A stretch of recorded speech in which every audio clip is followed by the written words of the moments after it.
So today I'll be showing you how to make this delicious crab cake recipe 2 different ways. Me being in the kitchen, let's make it happen. Okay.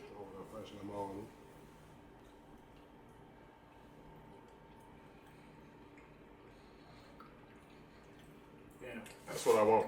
he's fully loaded. Yeah. Hey, people in Maryland, y'all be proud of this.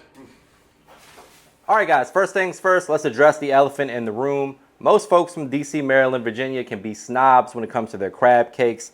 In order to craft the perfect crab cake, you can't have too much filler. And typically when people refer to filler, they're talking about things like bread crumbs, cracker crumbs, or those crazy people that put bell pepper and celery and all that stuff in their crab cake. Today we're keeping it very simple, traditional, excellent quality lump crab meat. I like to use saltine crackers. Ritz crackers is a good backup as well. We're gonna crumble these up and this is gonna act as our binder and our filler for these crab cakes. One of my favorite things about this recipe is there's not a whole lot of prep work to be done. I do like to add a little bit of diced parsley to my crab cake mixture. It adds a little pop of color, a little fresh herb flavor.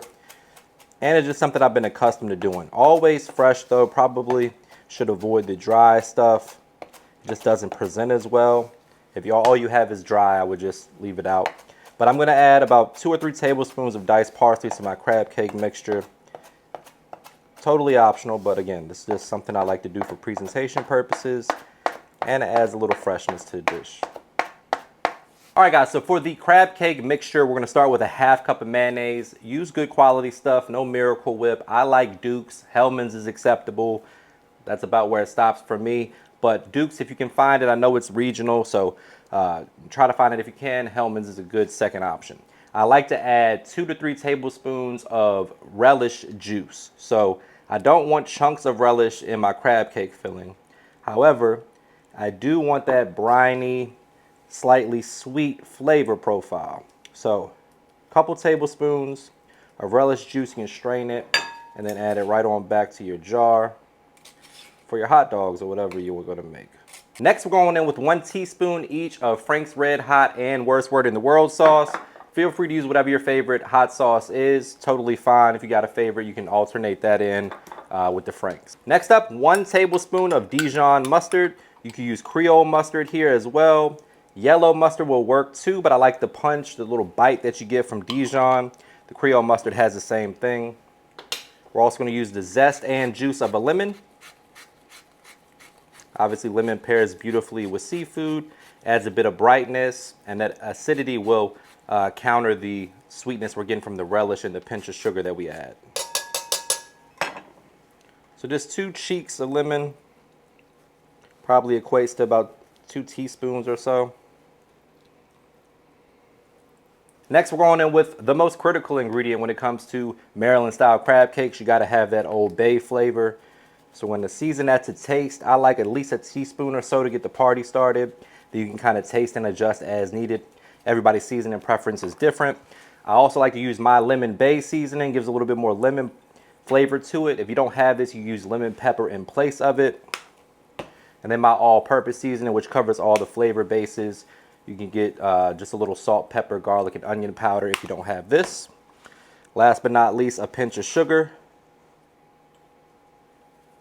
I'm going to break out the whisk mix to combine and taste it. You want this mixture to be delicious before you add that crab and your breadcrumbs. All right, so now we're going to go ahead and add in that diced parsley. Again, 2 to 3 tablespoons of that. Just enough to add a little pop of color, a little fresh herb flavor. And then one of the more critical steps when it comes to this recipe as well is you want to fold in the crab meat by hand, being careful not to break up the lumps. You're paying top dollar for a jumbo lump. And the reason why you're paying that top dollar is because it's lump. You don't want to break it up. Kind of defeats the purpose of wasting the money. Also, if you got your Maryland snobs out there when it comes to crab meat, they're going to be looking for this. And if you got this in your crab cake, you're already off to a good start. Not the cheapest thing in the world. So 1 pound of jumbo lump going in.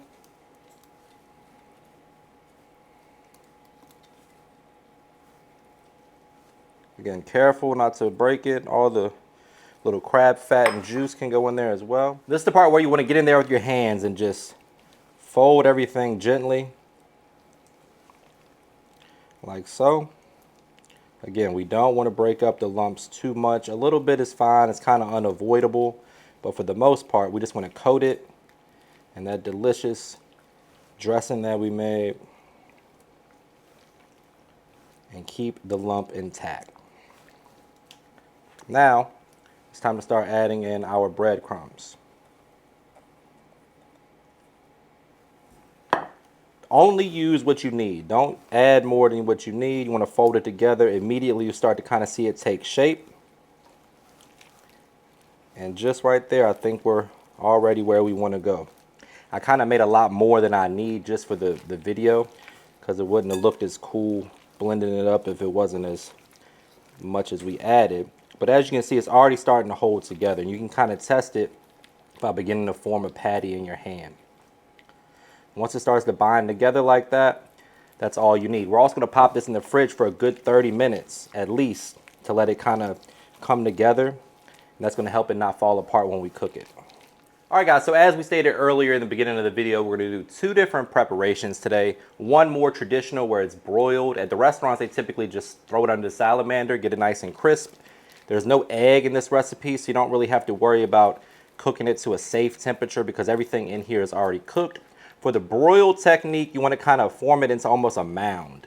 For the sandwich, we're going to make more of like a hockey puck. So you want a little bit of height on this and just kind of form it around like so. You see this in a lot of restaurants everywhere from Washington, D.C., Maryland, all the way down to South Carolina. Not quite as flavorful as this one, but, you know, they're doing what they can. We're going to go ahead and make a couple of those that we're going to broil and plate with a nice sauce. And then for our sandwich, again, we're going to make more of like a hockey puck size or shape, I should say, crab cakes. We're going to flatten it out almost like a burger, or in this case, a Krabby Patty,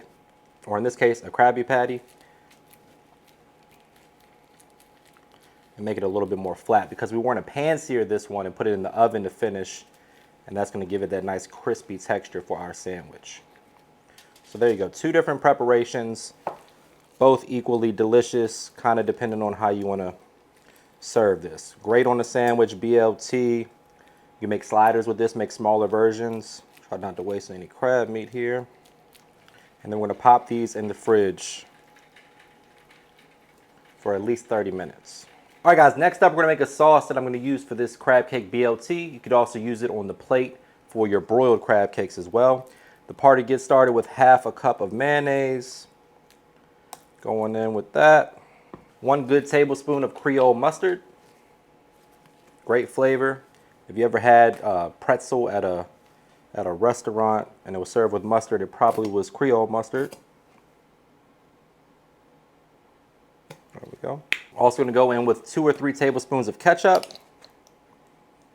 A good teaspoon of hot sauce. Use whatever hot sauce you prefer. And then 1 tablespoon of sweet relish. If some of the juice gets in there, I'm happy about it. Old Bay seasoning, and that's simple as that. Break out the whisk and mix to combine. And this is going to go great on your crab cake sandwich. Really is good on just about anything. Add a little more ketchup for color.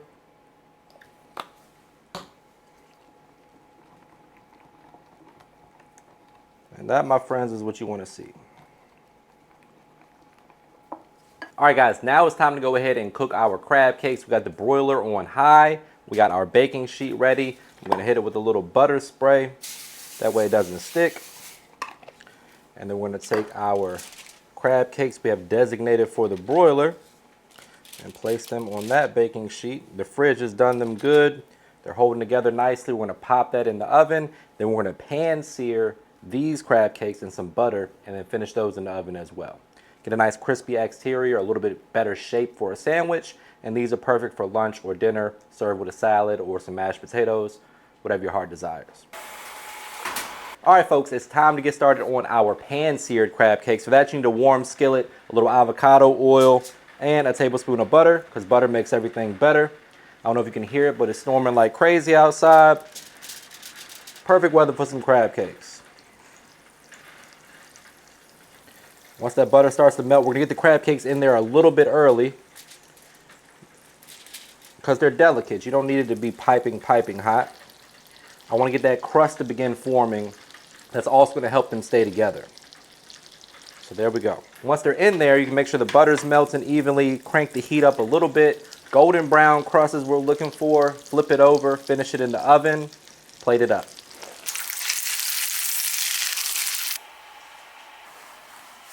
All right, guys, so now we're gonna go ahead and plate this up with the sauce that we made. I have my little brush here to get fancy, little plating technique, super simple. We're gonna do a dollop right here, brush straight across, plate the 2 crab cakes up on the line, charred lemon chive garnish.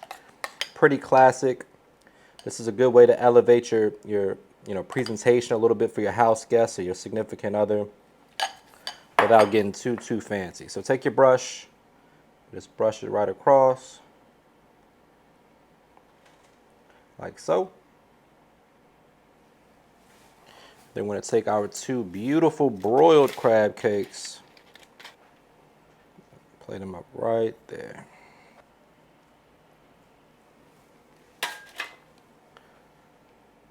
A little lemon off to the side, a little extra chive right on top, and boom. It's a $40 plate if you're in New York City. Now it's time to assemble the crab cake BLT. We got that same sauce from earlier on a perfectly toasted buttery brioche bun. A little sauce down at the bottom. And we'll throw some on top too, because why the hell not? Then we're going down with our lettuce, our tomato. Gotta season that tomato. A little salt and pepper, a little AP, whatever you got. 3 pieces of bacon, because we're here for a good time, not a long time. And then the most delicious crab cake you've ever had right on top. And there you have it, folks. That is a fantastic crab cake BLT. You can serve it up either way. Same recipe applies. You can do smaller versions of either for snacks or appetizers. This is your one-stop shop for crab cakes right here. Can't go wrong, guaranteed. And it's the part where I say brace yourself for a trademark money shot. Say it with me, guys. Looking good. The only thing left to do is dig in for the taste test. But before we do that, please take a quick second to subscribe to the channel. Make sure you hit that bell to enable notifications as well. All right, guys, now it's time for my favorite part of the job. I'm going to save these for the fellas. But this right here has got my name on it. Cheers.